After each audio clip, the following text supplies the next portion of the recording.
Guys, for today's video ay magluluto tayo ng gatang tilapia. So, kailangan natin ng pechay.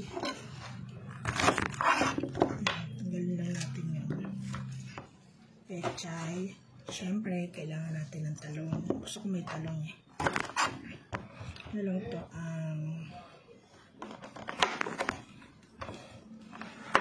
Ito lang hiwa niya.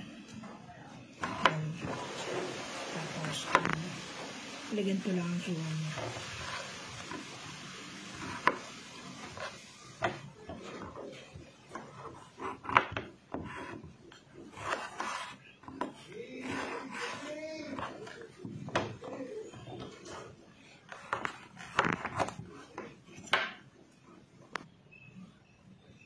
So, gamit tayo ng luya. Ayan. Kaya lang natin siya ng kakanyan.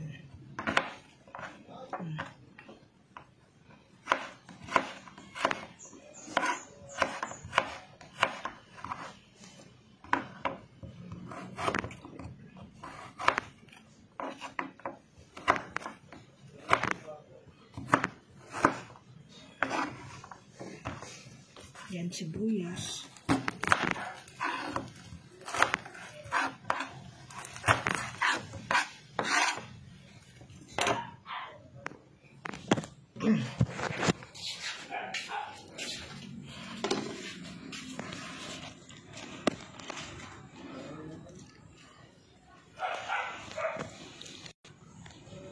So, ito natin tilapia. Ilalagay na natin yung ating luya at saka yung ating sibuyas. Yan. Lagyan natin ng suka.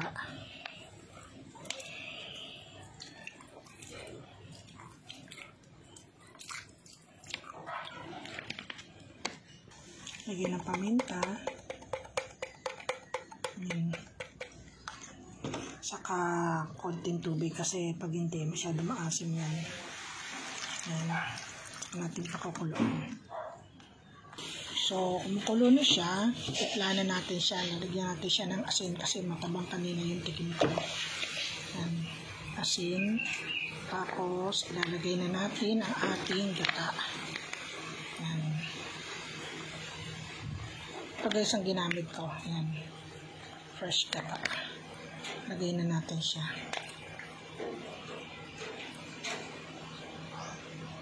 Lalahat ko siya kasi mas masarap kapag maraming gata. Ayan. Saka malakas magsabaw mga anak ko eh. Tayo natin kumulo tapos itimpla natin ulit. So guys, kumukulo na siya. Tinimpla ko na rin. Pwede na natin ilagay ating gulay. Lagyan natin siya ng talong. Ayan.